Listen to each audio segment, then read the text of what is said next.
Мендук канча bizdi ок. Nazar ток-шоусу. Кутман кечиңиздер менен урматтуу биздин радио угармандар.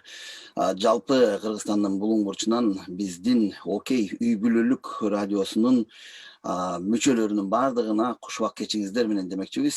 Сиздер менен кайрадан түз эфирде алек алып саламдашып жаткан Уланбек Карыпов жана бүгүн мага студияга конокко келген биздин Кыргызстандагы аты чыккан белгилүү укук коргоочулук кызматы менен алектенип келе жаткан юрист Айжан Жуманалиева. Биздин студиябыздын телефону 0312 91 19 19 91 19 19 деген телефонго чалсаңыздар болот. Жана смстериңерди 0705 53 16 64 деген WhatsApp аркылуу жөнөтсөңүздөр болот. Ошентип бизге бүгүн байланышка чыгып, биз менен чогуу биздин берүүбүзгө катышууга чакырабыз. Достор, бүгүнкү биздин талкуу кыла турган темабыз учурдагы Кыргызстандагы эң көйгөйлүү жана эң актуалдуу болуп турган маселе ушу зордук, зомбулукка канткенде каршылык көрсөтө алабыз, канткенде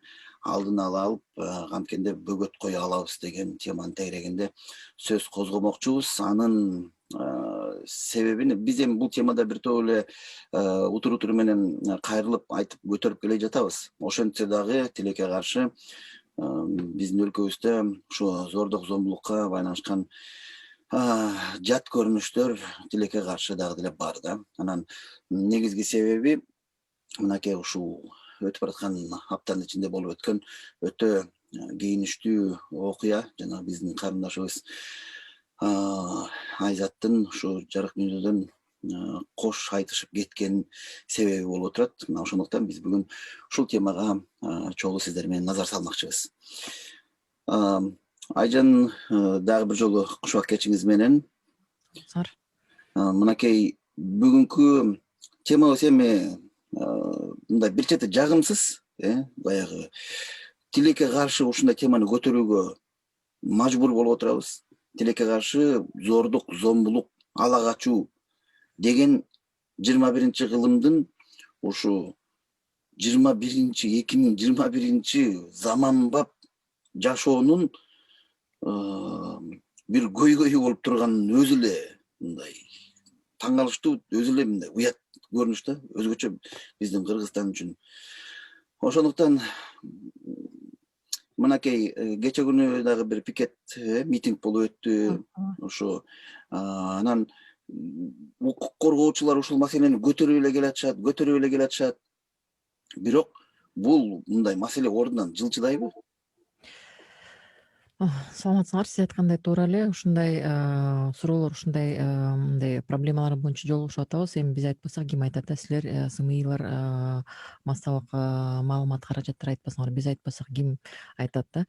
Кечээ күнү саат 12-де тиги МВДнын жанында митинг уюштурду. Ал жактан андан кийин өкмөт үйүнүн жанына барышты бүт бардыгы да. Бүгүн дагы саат 12-де дагы митинг уюштурулду. Бүгүн мен бара алган жокмун, кечээ бардым. Эми маалымат баракчаларда, соц тармактарда эме деп жазылып турат да, 100гө жакында киши. Мен көрүшүмчө 100гө жакында эмес, андан көбүрөөк эле 200дөй киши, 200дөн ашыгыраак киши көптөр жанагындай плакаттар менен турушканын, жалаң эле мындай НПОлор эмес, жана правозащитниктер деп айтып коет го, укук коргоочулар да, мындай жөнөкөй эле адамдар деле жүргөн да. Биз деле сүйлөшпөй эле жана ошо түндө жана эмени көрүп, мен деле соц тармактарда эртең саат 12-де митинг болот, ушундайга каршы эме суроолорду көтөрөбүз депчи. Ошондуктан көп эле элдер, уккан элдер, өздөрү мындай неравнодушный, кандай Кайдыгер эмес. Кайдыгер эмес адамдар ошол жака келип турушту. Жалаң эле кыздар эмес, жалаң эле аялдар эмес, көп эле эркектер жүрдү, бүт бардыгы жанагындай плакаттар менен. Андан кийин ушундай кылмыштар болгондо албетте жана өкмөттүк органдар мындай жоопко тартыш керек да. Анан биз бүгүн мен соц тармактарында бүгүн караган жокмун, эмне кандай маалымат болуп атат, бирок бүт бардыгы эле айтышып атат. ошо кылмышка жоопко тартпасак ушинтип эле кете берет да. Бирөөлөр айтышып атат жанагындай законду өзгөртүш керек, анан кийин бирөөлөр айтышып атат мындай жоопко тартыш керек көбүрөөк, дагы бирөөлөр айтышып атат мына калктын мындай укуктук маданиятын көтөрүш керек деп. Мен бунун баардыгы туура, бирок бизде мындай болуп атпайбы? Биз болсо мындай бир жагынан биз болсо көп эле НПОлор, мындай граждандык активисттер, мына жөнөкөй эле адамдар бир жагынан көтөрүп атабыз укуктук маданиятты. Жөн эле бул укуктук да маданият эмес, менин оюмча бул мындай жөн эле Кадимки эле маданият. маданият. Да, кадимки эле маданият, жана бирөөнү урба, сокпо, жамандык кылба да, ошол жөнөкөй эле маданият. Анан ушундай эң биринчи маданиятты көтөрүш керек. Үйдөн, үй бүлөдөн, бала бакчадан, мектептерден ушул жөнүндө айтыш керек көбүнчө да. Анан экинчиси болсо, мен ойлойм, монтип бизде жанагынтип уголовный кодексте ушундай кылмыш кодексинде жанагындай ушундай эме берене бар да. Ушундай ала качуу болсо, мына 175 берене адамды никеге туруу максатында ордобо деген. Ошо жана биз карап аткан маселе боюнча да, бул жерде ушундай статья бар, берене бар. Андан кийин болсо 10 жылга чейин камаса болот, эркинен ажыратса болот да. Анан бирок бул маселе башка да болуп атат, бул иштебей атат. Эмне үчүн жана практика башкача болуп атат да. Сотко мындай статистиканы карасак, 2010-жылдан баштап 2018-жылга чейин карасак 897 мындай катталган ушундай случайлар бар экен да, ала качуу. Андан кийин болсо анын ичинде бир аз эле эмеси сотко чейин жеткен, ошо 28 иш боюнча эле соттун чечими чыгарылган да. Эми бул карасаңар 28 болсо бул 10% эмес, 5% эмес, бир 2% болуп калып атабы. Эми бул бизге Себеби эмнеде? Эмнеге сотко чейин жетпей калган? Менин оюмча көбүнчөлөр болсо ушинтип ала качкандан кийин мен деле ойлойм бул традиция депчи, көптөр деле уже 20 жылдан бери көп сүйлөшүп атып, көрүп атып, элдер деле менин оюмча түшүнүп атат, бул жанагындай салт эмес депчи. Анан менин оюмча бул көптөр болсо монтип ала качкандан кийин анан элдер болсо элден уялат. Биринчиси эл эмне дейт, экинчиден болсо алар бүт баардыгы ойлошот да. Мына көптөр бизге кайрылгандар адвокатка акча жок, андан кийин көп 1-2 жолу жана адвокаттарга барып же юристтерге барып анан кийин же тияктан бияктан сурашканда ойлошот да, мындай бул көпкө созулган иш экен. Андан кийин биз болсо канча убакыт бөлөбүз, анан канча акча бөлөбүз, анан кийин болсо эчтеке албай калабыз, акырында өзүбүз эле уят болуп калабыз депчи. Үчүнчүдөн анан кийин жанагынтип айтпадымбы, монтип жана статистиканы карап эле канча иш козголгон, канча иш сотко чейин жетти, анан кандай иштер боюнча мындай жакшы реалдуу соттук чечимдер чыккан. Ошону карап туруп эле мен ойлойм көбүнчө эле көптөр эле кайрылышпайт. Анан бир жагынан дагы жанагындай биздин укук коргоо органдарына ишенбестик. Бул көп эле жанагындай изилдөөлөр жүргүзүлгөн, ошол жактан көп эле айтышат, жана биздин мамлекеттик органдарга, биздин укугубузду коргой турган органдарга ишеним жок. Мен ойлойм ушул негизги маселелер. маселелер көйгөйлөр боюнча элдер кайрылышпайт да көбүнчө. Эми жана эгерде азыркы кырдаалга карата кичине кайрылып кете турган болсок, сиз айтып атпайсызбы, кече күнү бир топ эле кишилер токтолду. Мисалы үчүн СМИлер же медиа тармактагылар толук маалыматты берген жок дегенди айтып атпайсызбы? Бир 200 адам чогулду депчи. Анан 200 адам чогулабы, 100 адам чогулабы, 2 адам чогулабы? Менимче мунун эч кандай немеси жок дейм да. Бир адам чыгабы? Мисалы үчүн калыстыкты талап кылып, колуна өзүнүн талабын көтөрүп алып, жалгыз болуп чыкса дагы менимче буга көңүл бурулуш керек да. Анан кийин 2000 киши же 20 000 киши чыкса, алардын үнүн угуш керек экен дагы. Анан 2 киши чыкса же 200 киши чыкса, аларды укпай коюш керекпи? Менимче мындай болбош керек. Айтасыз эң да. Анан бул жерде биз болсо баардыгыбыз ойлонуп атабыз да, мурунку жылдагы өттү, коронавирус болуп да. Биз болсо иштегенде акча төлөйбүз да, сот фондко төлөйбүз, жана салыкты төлөйбүз да. Бүт баардыгын эми биз төлөбөй койсок эртең эле келишет. Анан кийин болсо же жана акча берип атканда биз ошол жактан удержание кылат да. Анан мындай суроо жаралып атат да, ошонун баарын бизге жардамы тийбесе, бул салыктын баардыгы жана укуктук мамлекеттик органдарга содержать эртең кетип атат да, анан биз баардыгын өзү кылсак, бизге жардам бербесе, монтип кылмыштарды изиликтебесе да, анда эмне үчүн биз акча беришибиз керек? Эмне үчүн мамлекет? Андан кийин болсо, бул жерде болсо кечээ ошо митингге барганда деле элдер айтып атат, Фейсбуктан деле бир аз карадым же Инстаграмдан карадымбы, кандай талап коюшуп атат, ким жанагы министр, ички иштер министри кетсин же чыксын же бирдеке деп айтсын депчи. Эми ал киши кеткенде деле бул маселе чечилбейт. ооба, аны Башка кетиргенде эмне? анын замы кетсе деле бул маселе чечилбейт. Анан бизде кантип коюп атат, мындай 2 жыл мурун жана бурулай болгондо деле аларды ушундай көп адамдар мынтип чыгып, анан кийин мындай чоң хайп болуп анан эми чыккандан кийин ошон үчүн эле мен ойлойм, ошон үчүн эле карады. Анан кийин жанагы мамлекеттик укук коргоочу органдардын жана иштөөчүлөрүн аларды жоопко тартты. Эми кандай жоопко тартканын интернеттен карасам, жана дисциплинардык жоопко. Эми бул жерден айтсак, бияктан деле айтып атат азыр макул. Ну, предположим да, министр деле кетсин, замы деле кетсин. Андан кийин жанагы ошону ишти карабаган деле следователь же начальник, УВДнын начальниги кетсин. Эми бул проблеманы чечпейт да, ушундук Ооба да. кала берет да. Андан кийин ошондуктан бул жерде мен ойлоп атам, мындай бул системаны өзгөртүш керек. Эми бир жагынан бул системаны өзгөртүш керек, жана мамлекеттик органдар өздөрү ичинде буларды карап, эми биринчи эмес, эми экинчи эмес, 10-чу эмес, көп ушундай ситуациялар болуп атат да.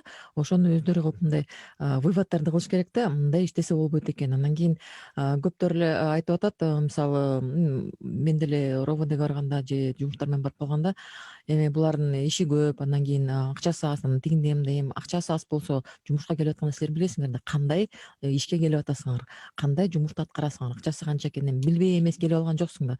Анан бул ар бир адам өзү келгенде жумушка билиш керек, өзүнүн жоопкерчилигин билиш керек да. Эмне жумуш кылам, андан кийин ошол жумушту жакшы жасоого мындай тилек кылыш керек. Андан кийин биздин дагы мындай чечимдерди кабыл алган адамдар болсо, алар болсо мындай, кантип айтсам, жоопко тартыш керек да, үйрөтүш керек да. Мындай жоопко тартканда, мисалы, жакшы ишти жасаган жоксуң, жоопко тартыш керек. Жаман жасадың, жооп, кишини өлтүрүп койдуңбу, бул эң катуу кылмыш деп эсептелет да. Дагы буга да жооп бериш керек. Анан бул бир фактор, экинчиден болсо, мен айтып кетет элем, ар бир адамдын өзүнөн дагы мындай кайсы адам ушу жетекчиликке келет. Ар кандай адамдар бар. Ооба. Бир эле ошо должностто бир адам отурса, башка бир сапаттар менен, ал болсо мисалы ишти жакшы алып кетет, башка адам отурса, ал болсо ишти жаман алып кетет. Ошол дагы бир жагынан мен ойлойм, мындай решающий болуп кетет да. Ошондуктан монтип моундай жумуштарга мындай сапаттары жакшы, мындай иштейм деген, анан өзүмдү берип иштейм деген, мындай жакшы нерселерди кылам деген адамдарды коюш керек деп ойлойм да. Бул бир жагынан. Эми ошондой адамдарды мисалы үчүн тарбиялаш керек, лидерлердичи, жоопкерчиликтүү лидерлерди тарбиялаш керек, өстүрүш керек, көтөрүш керек. Орусча айтканда из грязи в князи деп коет го, баягы мындай көчө таптап жүрүп анан кийин келип эле бир кызматты алып калгандар да жок эмес да бүгүнкү күндө. Мына дал бүгүнкү күндө тилекке каршы ошого окшогон көрүнүштөр да болуп атпайбы? Эми мындай карьералык тепкич деген бар, анан жоопкерчиликти мындай улам утур көтөрүп, анан бир кичинекей ишке ишеничтүү болсоң, ошол ишти жоопкерчилик менен аткарсаң, анан ошондон жогоркусуна коюлсаң, анан ошентип көтөрүлүп тепкич менен келген, баягы дасыккан, өзүн көрсөтө алган кишилер келиш керек да, негизичи ушундай мамлекеттик кызматка. Эң жакшы болот болчу мындай кишилер келсе. Ошо бизде көрсөңүз, мындай иштейм деген киши көп эле азыр болсо да. Мындай азыр жергиликтүү жакта эртең выборлор болот, референдум болот да. Иштейм деген киши көп. Аны мен ойлойм, мындай иштейм деген кишини коюш керек депчи. Мына чын дилим менен иштейм жана аткарам бардыгын деген кишилердичи. ошо да. Анан эгерде бизде тилекке каршы мындай иштейм дегенде дагы мотив ар кандай болуп атпайбы? Баягы ички ниетичи. Кээ бирөөлөр иши кылып эле чындап ошол чындап күйүп ушул Мен ошону орун көтөрөт элем деген адамдарды көрө билсе, ошо мамлекеттик кадр саясатын жүргүзүп аткан жетекчилер болобу, башкасы болобу дегендечи. Анан тилекке каршы мен ойлоп атам, бул мындай кадрды алмаштырып коюудан эмес, ошо кадрды даярдай билүүдөнчү. Мисалы үчүн сиз өзүңүз деле юридикалык академияда иштеп калдыңыз, анан мен ойлоп атам, окуткан жагынан, билим берген жагынан жакшы эле мындай колдон келишинче аракеттер бар. Эми билим деле берилип атат окшойт.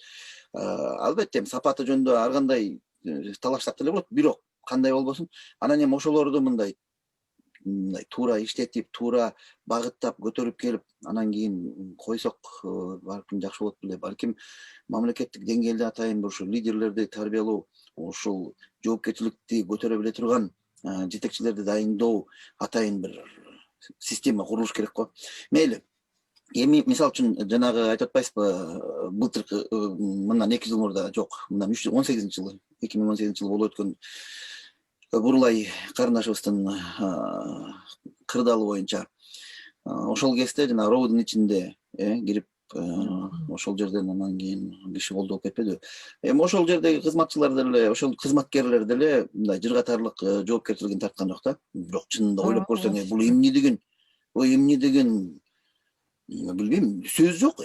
Сөз жок. Бул ошол жерде болуп аткан укугумду коргой турган имараттын ичинде укугуң эмес, өмүрүң корголбой калгандан кийин негизи бардыгы мындай системанын өзү бардыгы каралып чыгып укмуш болуш керек эле да. Анан эми карабайсыңарбы, мына кечээ күнү мен деле окудум жыйынтыгын. Ошол жерде иштеген милицияларга тиги үй камагында чыгып отурсун, анан кийин эки жакка чыкпасын, анан кийин бул кызматты экинчи ээлебесин, анан ошого окшогон бир кызыктай болгон бир эмелерден Бурулайдын ата-энеси нааразычылыгын билдирип атышат буга карата дагычы. Адам ичинде күптүү болуп, анан нааразы болуп калган аябай жаман да, бук болуп калып калганычы. Анткени мунун баардыгы ал адамдын бугу жеке эле ошо Бурулайдын ата-энеси эмес, ал жалпы биздин элибиздин ички күптүүлүгү болуп калып атпайбы? Ошол адилетсиздик нааразычылыкты жаратып атпайбы? Адилетсиздик мамлекетте орнотмоюнча болбойт. Эми мына бул азыркы болуп аткан, мисалы үчүн Айзаданын ата-энесинин апасынын айткан комментарийлерин уктум да. Уурдалып кетти дегенде эле эртең менен 7:30 алар билип эле, анан саат 1:30 милицияга барып ошол эле күнү арыз жазып, тызылдап, чуркап, телефону мынакей иштеп атат, телефондун локациясы менен табууга болочу деп 1 сутка, анан 2 сутка болуп ызылдап отуруп эле, өздөрү чурулдап, бүт видеосун деле, бүт бардыгын эле колуна карматып отуруп эле анан кийин жогото алышпадыбы? Бул шалаакылык деп эле койсок болобу же бул эмне? Мен ойлоп атам ушул шалаакылык эле депчи. Анан мен деле көп окуган жокмун бир аз комментарийлерди. Окусам, мынакей санкцияланганга бизде мындай көп убакыт кетет, анан бул бумажный волокит, анан дагы башкаларды. Эми бул биринчи случай эмес да. Бул просто мындай көп адамга билинип калган, анан кийин мындай массалык маалымат каражаттарда көп угулуп калган, анан кийин хайп болгон иштер болду. Ошондуктан билинип калды. Буга чейин деле көп эле ушундай кылмыштар болгон, аны укпаганы канча, мындай региондордо канча. Анан ушул мындай жанагындай волокит болсо бүгүн эле чыккан жок да. Могу биздин азыр кылмыш кодекси жана кылмыш жаза кодекси 2019-жылдан баштап иштеп атат. 2017-жылы кабыл алынган, 2019-жылдын 1-январынан барып иштеп атат да. 2 жылдан ашты. Мындай практика уже болду. Анан иштеген жактарында көрүштү, иштеген жактарында эле көрүштү. Эми эптеп иштешип атат да.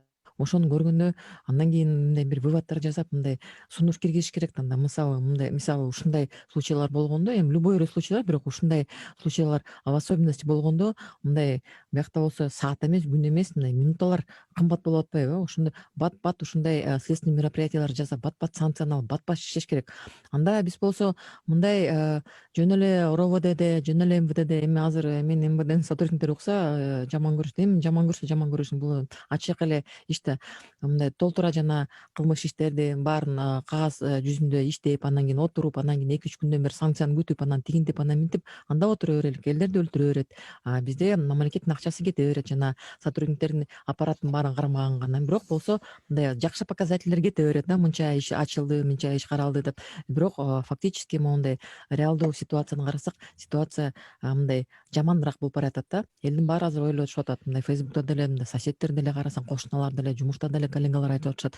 Бул эмне согуштун убагындай болуп атабы? Жумушка кетип баратканда кыздарыбыз, мамаларыбыз, мына сиңдилерибиз качан көрүшөбүздү билбейбиз да. Анткени мынакей бул окуя болсо күндүз эле болду да.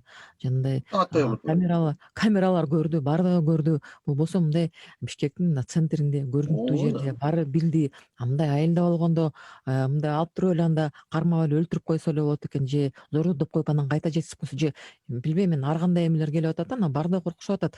Анан бул бир жагынан, анан экинчи жагынан болсо эми көптөр айтып атат эми чыкканда эмне депчи, ар кандай комментарийлер болуп атат да жанагындай митингге чыкканда.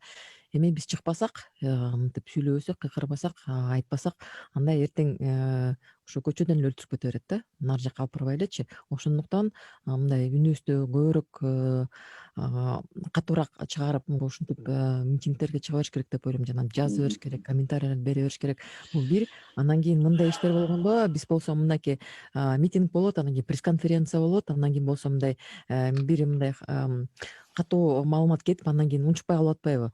Мурул айында эле ошондой болуп калды го. Унчукпай калды, история болуп калды. Ошомонча болду. Эмне, кандай компенсация болду ата энесине, эмне болду, кандай жардам болду, кандай жанагы ошо кылмыш жасаган адамдын жагынан жана кызматкерлердин жагынан кандай компенсация болду, эч ким аны билбейт да. Билбейм, мен соц тармактардан мындай маалыматты көрө алган жокмун. Анан баардыгы унутуп калды. Алар болсо кызын жоготушту. Андай эч кандай компенсация болушкан жок. Моралдык укуктан, моралдык зыянды алышты. Дагы деле морал жактан жаман болушуп атат да. Ошомонча калды. Бул жактан деле азыр мынакей 2-3 күндөн бери биз болсо бүт жерде митинг уюштуруп, анан соц сеттерде тиякта биякта мен ойлойм, мен мынтип эле калбасын деп аягына чейин жеткиргенге аракет кылыш керек депчи.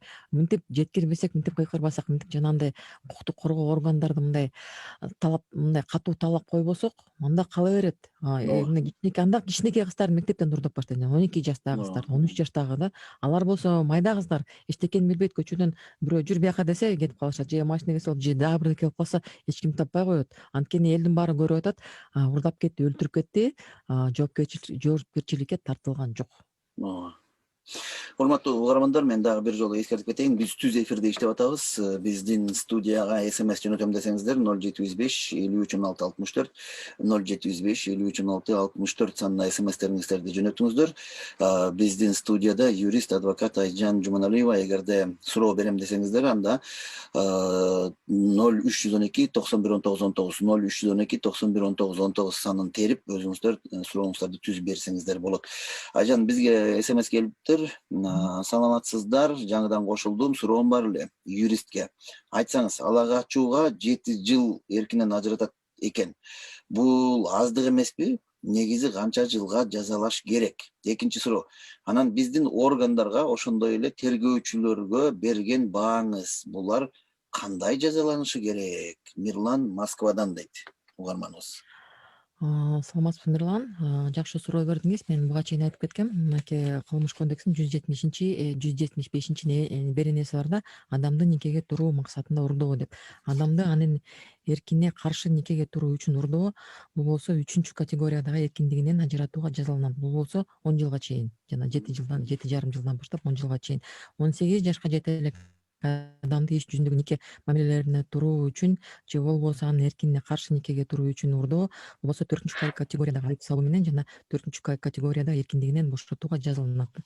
Бул болсо эң биринчи жөн эле ала качуу болсо, мен биз жагынан түшүнбөйм, жөн эле ала качуу кандай. Бул болсо бул биякта зомбулук бар, ала качуу, анан кийин эркиндигинен мынтип ажыратуу, бир жерде камап отуруп коюшат. Анан кийин зордуктоо дагы болот, көбүнчө алып баргандан кийин зордуктоо болот. Бул болсо сөзсүз түрдө кыласыз, бирок буга деле андай жоопко тартылбай атпайбы?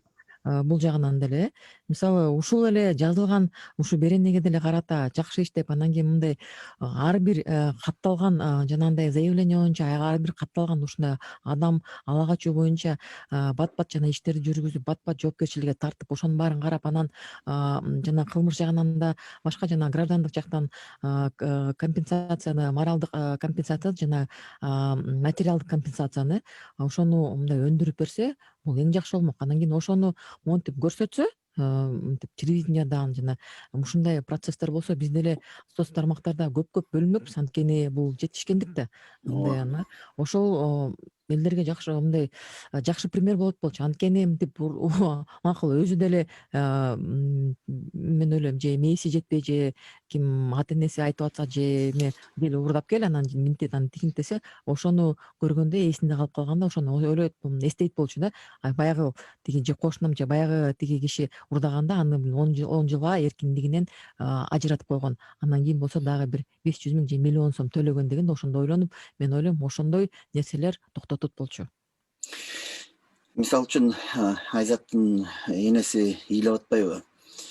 Тергөөчүгө биз кайрылып, анан кийин кайра бир күн ичинде, бир сутка ичинде кайра телефон чалсак, тергөөчү ой, эч кабатыр болбоңуз, Кудай буйруса той жейсиз деп кайра ушинтип тиги бизге кайра ушинтип жооп берип атты депчи. Эми карабайсызбы? Тергөөчү ала качууну бир коркунучтуу мыйзам бузуу катары көрбөй, муну кадимки эле салт катары той жейсиз депчи, эми кызыңыз тиги ала качып кетсе эми күйөөгө тийди да дегенсипчи.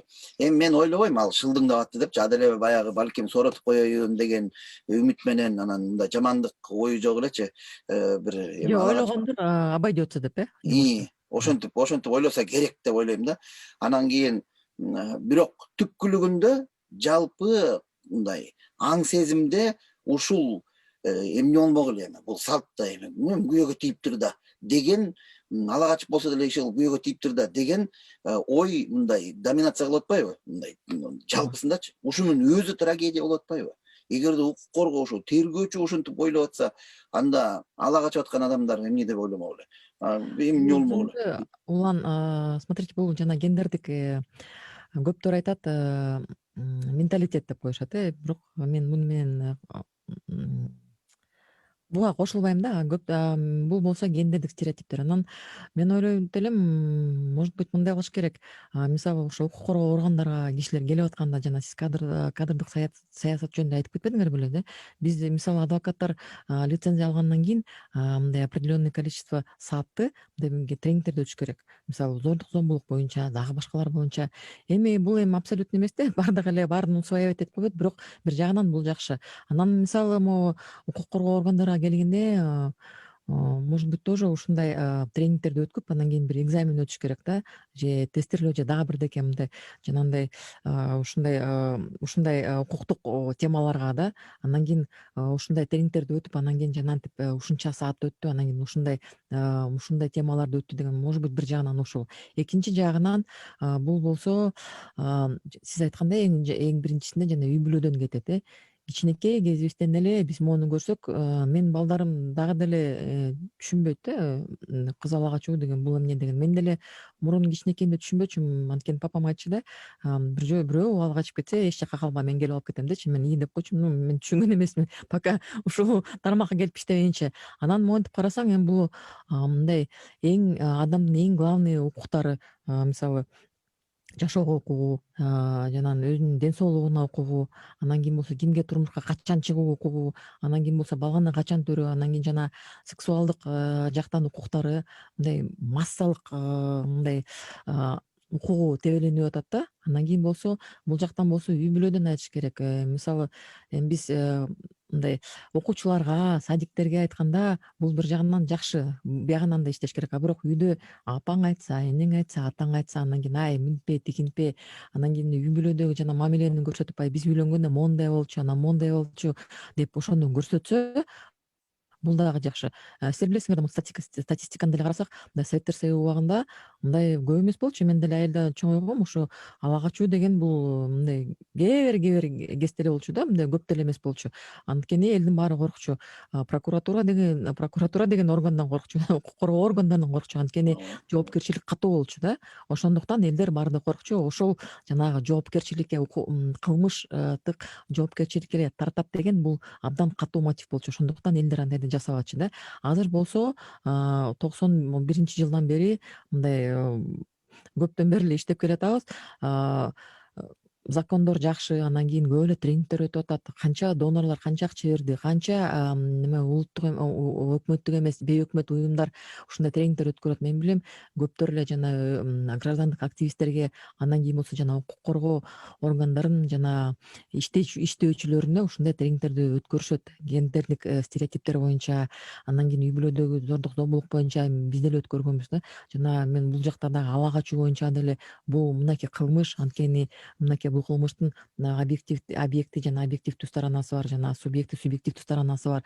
Анан кийин ошентип буга караш керек депчи, анан жоопкерчиликке тартыш керек деп көп акча берилген 20 жылдан ашык да, көп эле тренингдер өткөн. Бирок бул бир жагынан, экинчи жагынан эң үстүнөн мисалы МВДнын начальствосунан да ошол жактан ушинтип дисциплинардык жоопкерчиликке жана кылмыштык жоопкерчиликке тартпасак, анда бул кала берет. Анткени бирөө уурдап кетти, встречный заявление, азыр встречный заявление жок, башкача деп аталат да. Мурун встречный заявление деп койчу, биз жашап атабыз деп койчу, анан кийин бир айдан кийин ал кызды, ала качып кеткен кызды болсо кууп жиберет үйүнөн. Же боюнда бар, же свидетельство эме ЗАГСы жок, эчтекеси жок. Андан кийин алар болсо ата энеси ошо ала качып кеткенде айткан, ай отур, анан минт анан тигинт анан уят болот, ар кайсынын нерсенин баарын айтып, анан кийин ошо боюнда болуп үйгө келип калганда ошондо өз үчүн баары башталат. Анткени же жанагы Расмий күйөөсү жок. же күйөөсү жок бир жагынан да, анан кийин бул моралдык жактан абдан жаман, анын үйүндө зордуктуу болгон, аны дагы далилдегенге абдан кыйын. Андан кийин уят болот, андан кийин тигиндей болот, ошентип кала берет да. Андан кийин могу жанагындык психологиялык жактан жана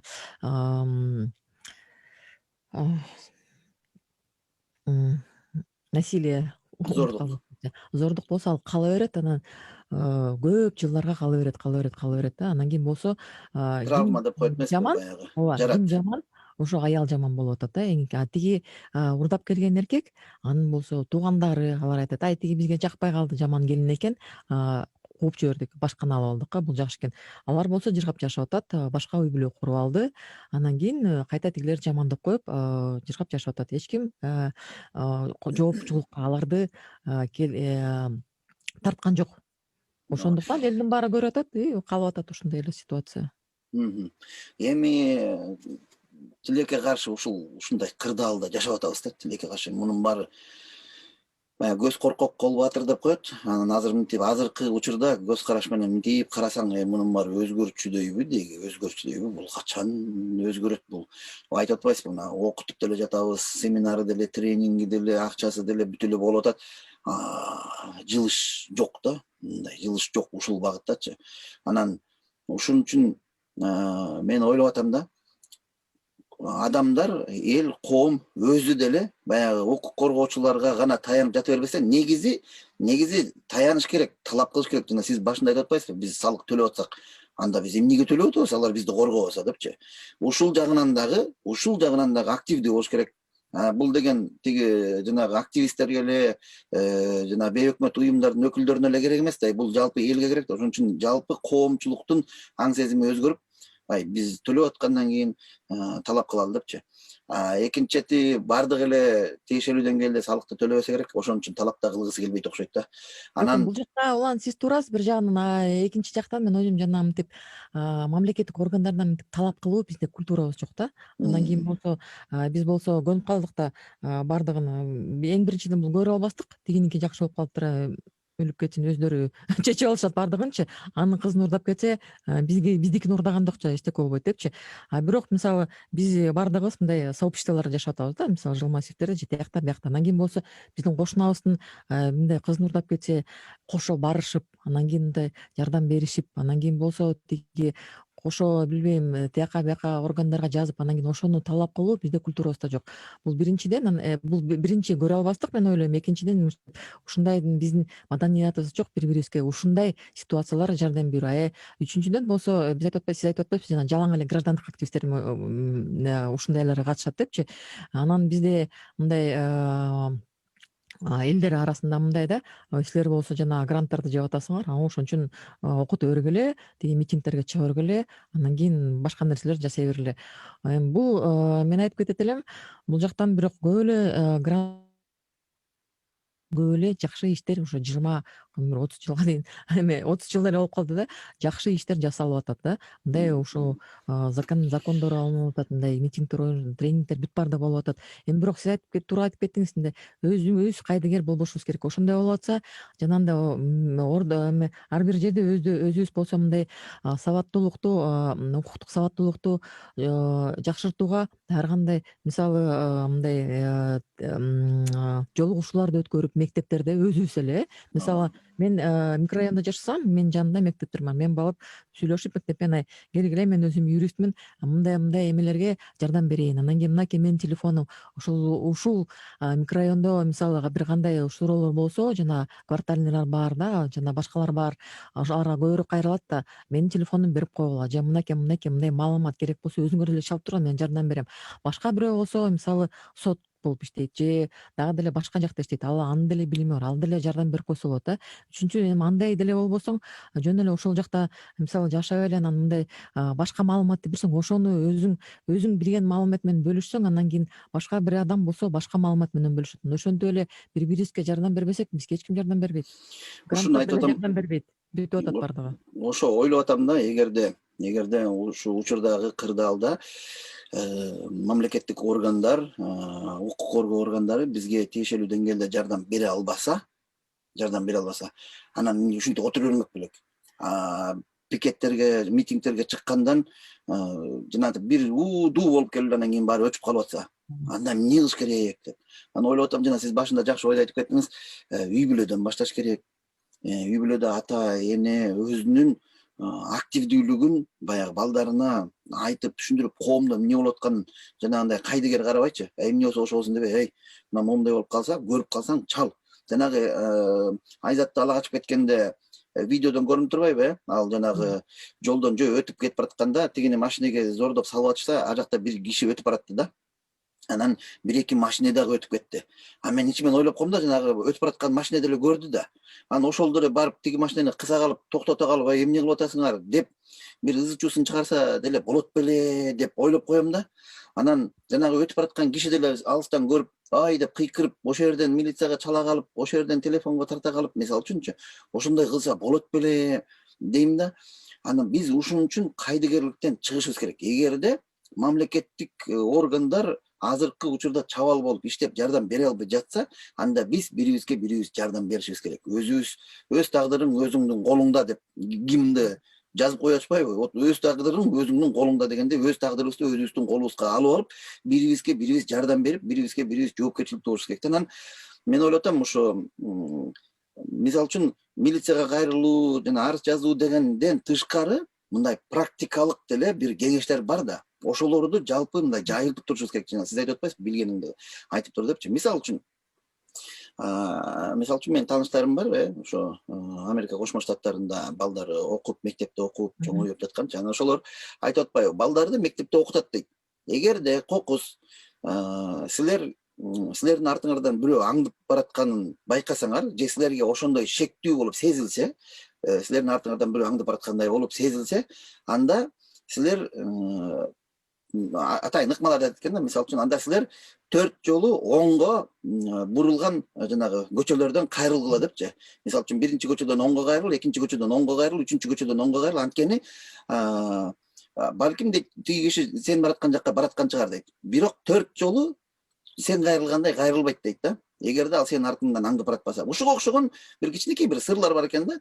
Анан мисалы үчүн эгерде сен шектүү деп ойлосоң, анда сөзсүз түрдө бир кишинин жанына басып барып, мисалы үчүн же классташтарың менен, же болбосо мугалимиң менен, же болбосо ошол жерде дүкөн, соода тармагында иштеп аткандардын жанына басып барып, анан ошолор менен сүйлөшүп туруп кал. Анан ошолорго өзүңдүн шектенүүңдү, кооптонууңду айт деп, же болбосо мисалы үчүн азыркы күндө бүт бардыгында эле смартфон телефондору бар. Ошол жерде жанагы экстренный чалуу дегендери бар. Же болбосо жанагы геолокацияңды ыргытуу деген кнопкаларын мындай дайындап кой деп айтылат да. Анан кокус ошондой бирдеме болсо база кой деп. Бизде болсо сиз эң туура айтып атасыз да, бул мындай жакшы мындай практикалык ыкмалар да. Андан кийин болсо бизде Кыргызстанда деле ушундай бейөкмөт уюмдар, мисалы мен жанагы Айкын Багат менен иштешип атпаймынбы да. Алар болсо жанагы мобилдик жүктөмөлөр да, мобильное приложение да, SOS деген мобильное приложение. Ал жакта болсо, монтип сен бирөө сага жанында кетип баратса, же мынтип угуруп согуп жиберсе, же машина өтүп салса, сен эч кимге чалганы небеспейсиз да. Анан ал мүмкүнчүлүк жок. Аны болсо жана бир эле кнопкасын басып койсоң, боковой да, анан 6 кишиге сен буга чейин жазган мамаң, папаң, же РОВД, же дагы бирөө, же досторуң SOS деген сигнал кетет да. Андан кийин болсо алар болсо билет, бул киши болсо мындай жаман акыбалга түшүп калыптыр, анан кийин опасность болуп атыптыр депчи.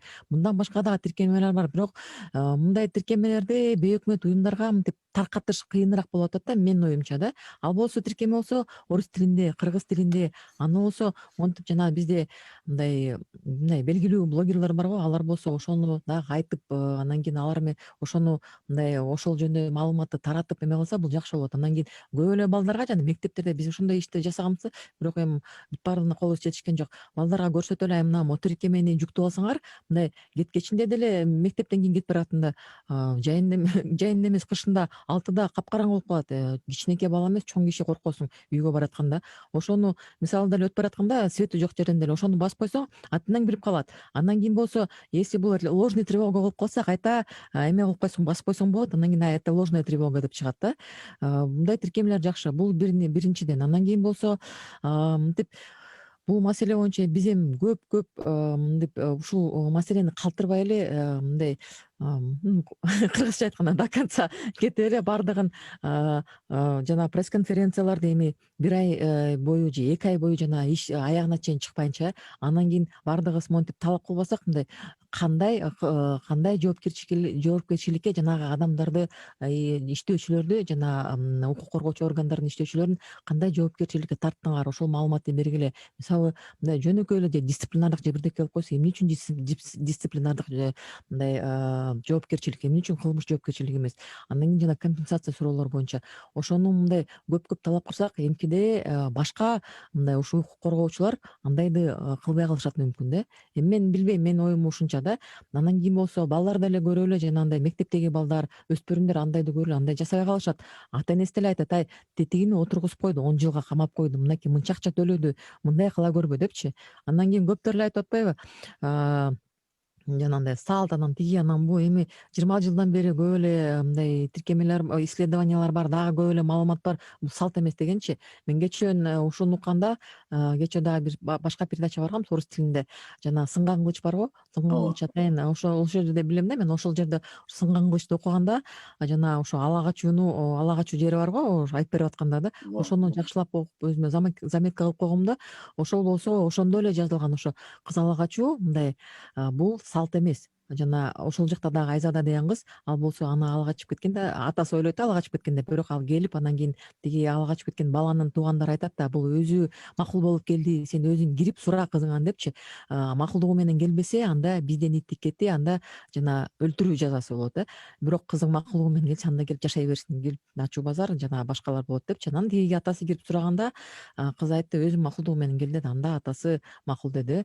Бул деле ошондо эле көрүнүп туруп алат. Анан ошондо эле көрбөйсүңөрбү, анда деле закон деле жок, эчтеке деле жок. Мындай салт, бул болсо жана ушу кылмыш кылмыш мындай согласиясы жок уурдап кетсең, жана кылмыш бул болсо, бул ошол кишини өлтүрүү. Азыр болсо эмне болуп баратат? Ошондон бери канча жыл өттү, канча мындай закондор жазылды, канча мындай иштерди жүргүзүп атабыз. Баардыгын билбейм, баардыгыбыз эле сиз айткандай силер иштеп атасыңар, биз иштеп атабыз, мамлекеттик органдар иштеп атат. Бирок эмне үчүн мындай жакшы өзгөрүүлөр болбой атат да? Бул азыр бизге бир суроо келип атат да. Кечиресиздер, суроом. Коңшу Казакстанда бул проблема кандай болуп каралган болду экен дейт. Эгерде сиздин маалыматыңыз барбы, мисалы үчүн? Алар деле бизге окшош го, анан аларда кандай болду экен? Ала качуу, ушундай мыйзам бузуу болсо, аларда жоопко тартуу маселеси боюнча кабарыңар барбы? Мындай мен айтып кетсем болот, алардын дагы кылмыш кодексинде ушундай беренеси бар, ала качуу деген. Бирок аякта мындай биздин билишибизче жана массалык маалымат каражаттарында карасак, соц тармактарда аякта карасаң, мындай массалык түрүндө андай жок. Ооба. Биздики аябай көп болуп кетип атпайбы да, мындай күндөн күнгө. Ал жакта, менимче, ал жакта мыйзамдуулук ушул багытка карата катуураак болсо керек да, жоопко тартуу маселеси дагычы. Анан менимче эл кичине мындай сезденеби дейм да, анткени режим дагы кичине башкачараак го. Өзбекстанда мисалы үчүн Эми башка прямо мамлекеттерде. ала качуу боюнча айта албайм да, бирок жанагы үй бүлөдө зордук зомбулук боюнча аларда биздикине эле окшош ситуация болуп атат. Анткени зордук, үй бүлөдөгү зордук зомбулук көбөйүп атат. Анан кийин мындай органдар дагы жакшы иштешпей атат.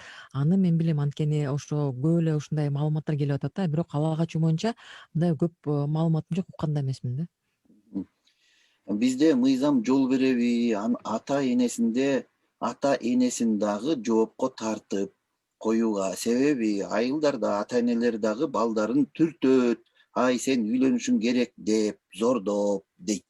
Баягы ата эне соучастник деп койчу элем кошо. ооба ооба сөзсүз түрдө бизде болсо ошо мындай кылмыш кодексинде ошо бүт жанагы ушул ала качууда участие ала качууда Кылмышка катнашы кандай бар, ооба катнашы бар. Анан кийин ошолордун баарын сөзсүз түрдө жоопко тартса болот.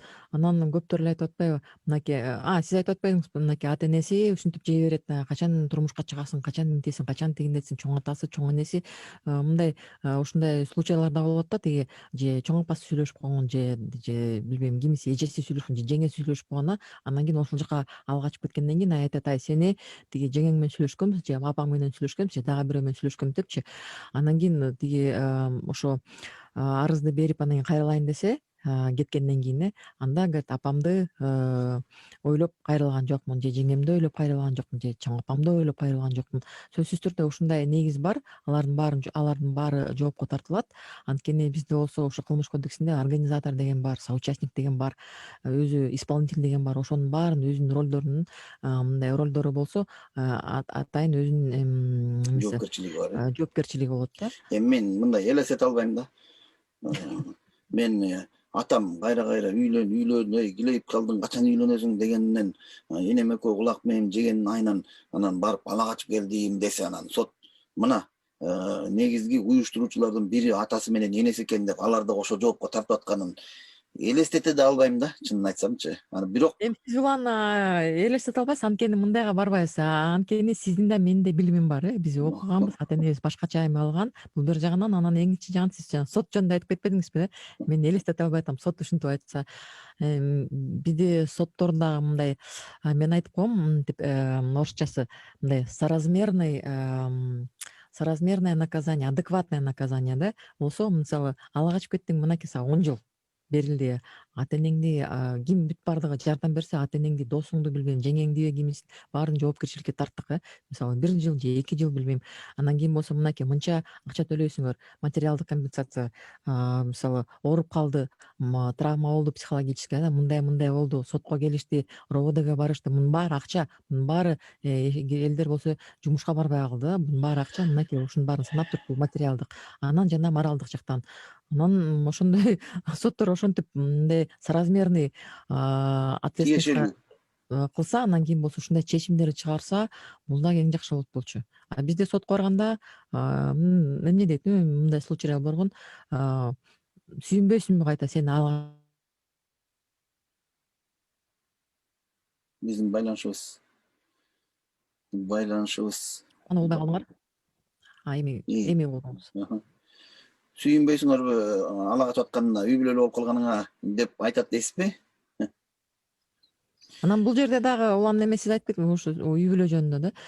Бизде болсо эч ким үйрөтпөйт, мынакей өзүбүз үйрөнүп атабыз да, кантип сүйлөшүш керек, кандай коммуникация кылыш керек да. Не только эме үй бүлөдө да, мисалы мектептерде эч жерде үйрөтпөйт, кантип үй бүлө куруш керек, кантип элдер менен эме сүйлөшүш керек, коммуницировать этиш керек.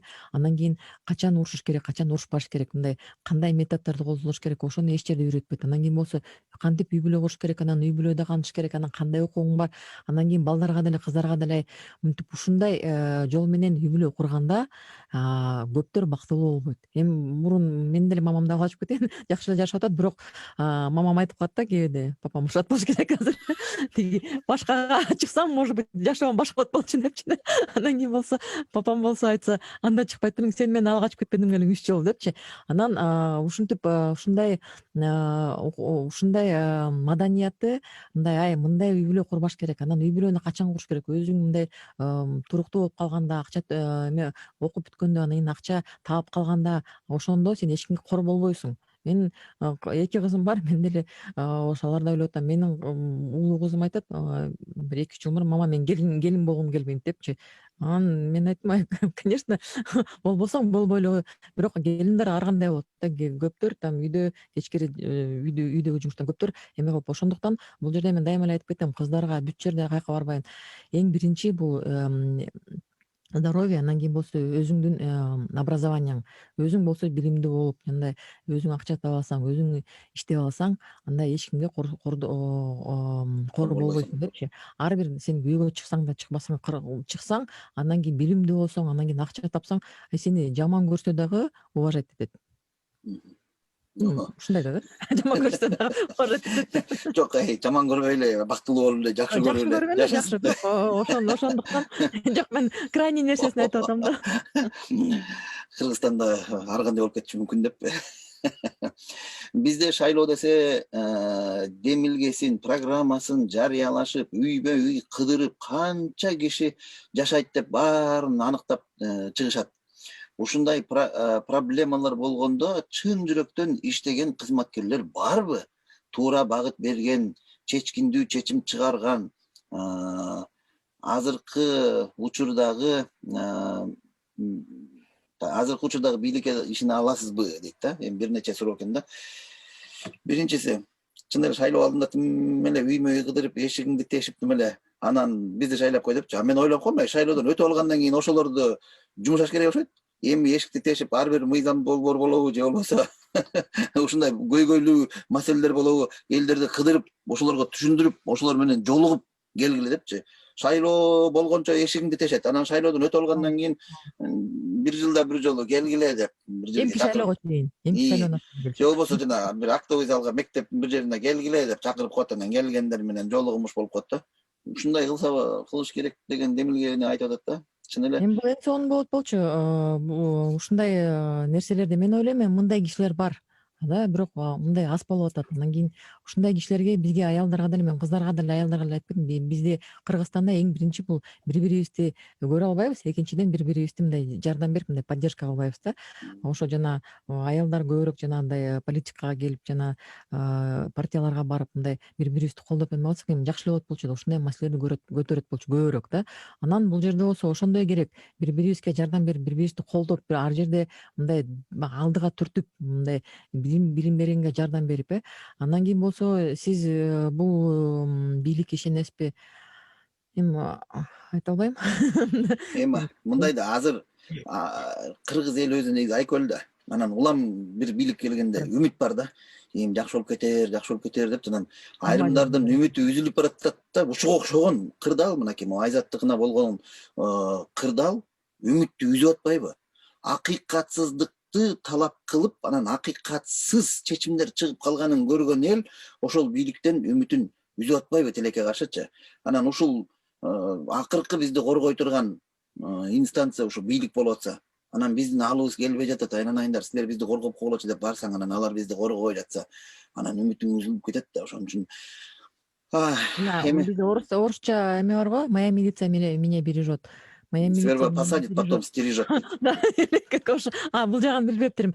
Анан сиз айтып кетесизби, жана 2020-жылдын жана жайында, июнда жана жаман кырдаал болду го. Ошондо биз мындай Кыргызстанда мындай эң сонун мындай кошо иштешкендикти көрдүк да, жана волонтерлор эме кылып, өзүбүз акча чогултуп, өзүбүз жанагындай группалар болуп, мындай сонун нерселерди кылдык да. Анан россияндар деле көрдү, орустар деле көрдү, тиги казактар деле көрдү, башкалар деле көрдү. Мынакей кыргыздарды карасаңар депчи.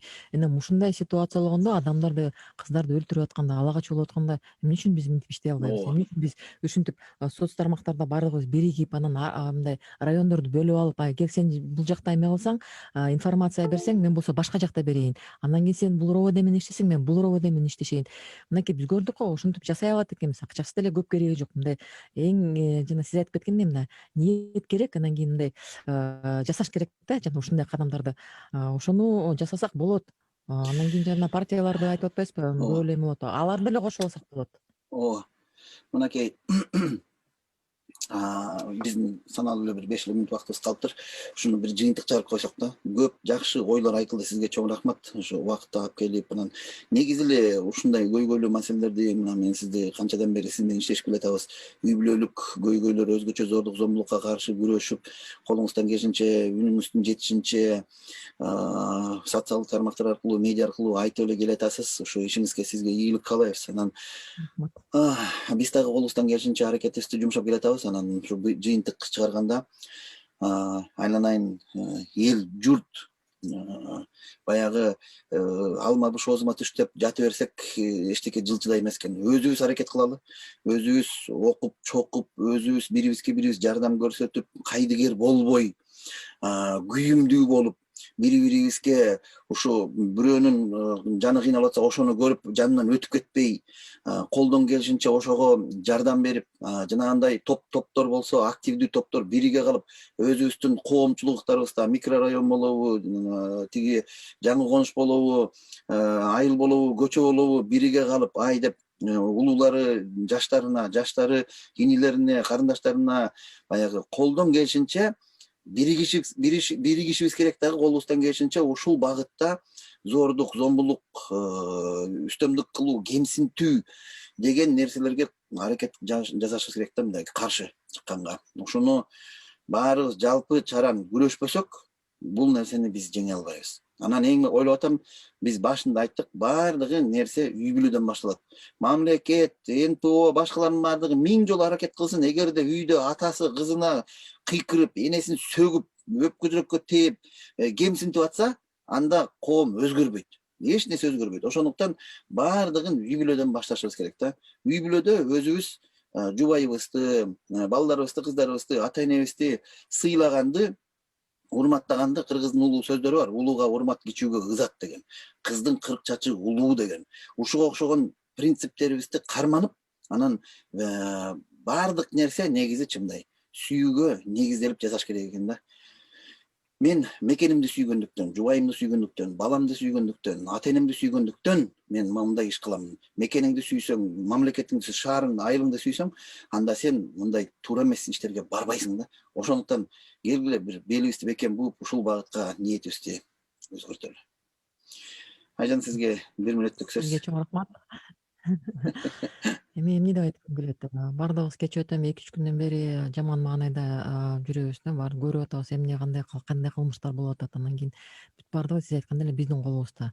Жана мамлекетибиз эмне кылат, укук коргоо органдары эмне кылат, дагы тиги эмне кылат, анан тиги кошунабыз эмне кылат деп жата берсек, баардыгы ошол бойдон кала берет. Өзүбүзгө жардам бербесек, эч ким бизге жардам бербейт. Өзүбүз жашаган жерибизде, үй бүлөдө жашаган жерибизде, жана кошуналарда, жана башка жерде, бүт жерде өзүбүздөн баштап мындай жакшы примерлерди эме кылсак, жардам берип, эми ар ким ар кандай жардам берип атат да, ошондой кылсак, анда эми өзгөрүүлөр, мен ойлойм, Болот. жакындап келет. Качан болот билбейм. Болот. Сизге окшогон таланттуу, дасыккан, тажрыйбалуу адистер бар. Анан сиз дагы жалгыз эмес, сизге окшогон заманбап биздин мекендештерибиз бар. Бизге окшогон медиалар бар. Андыктан өзгөрүү сөзсүз түрдө болот. Урматтуу радио көрөрмандар, баардыгыңыздарга ыраазычылык билдиребиз. Кандай гана болбосун, ар бириңиздердин үй бүлөңүздөрдө тынчтык болсун, эч кандай зордук, зомбулук ый угулбай, дайыма сый угулуп турсун. Эч качан чыр чыкпай, ыр чыгып турсун үй бүлөбүздө. Эч качан катуу сөз эмес, көңүлдү ооруткан эмес, көңүлдү жибиткен жагымдуу сөздөр чыгып, үй бүлөбүз менен, жакын жоро жолдошторубуз менен, мамлекетибиз менен чогуу дайыма ошо ырыскылуу өмүрдү сүргөн бололу. Баардыгыңыздарга ийгилик каалап, Окей үй бүлөлүк радиосу жана сиздерге кызмат кылган мен Уланбек Карыпов, биздин студиябыздын коногу юрист, адвокат Айжан Жуманалиева болду. Баардыгыңыздарга ийгилик каалап коштошобуз. Саламат болуңуздар. Рахмат. Жакшы аңлатылган.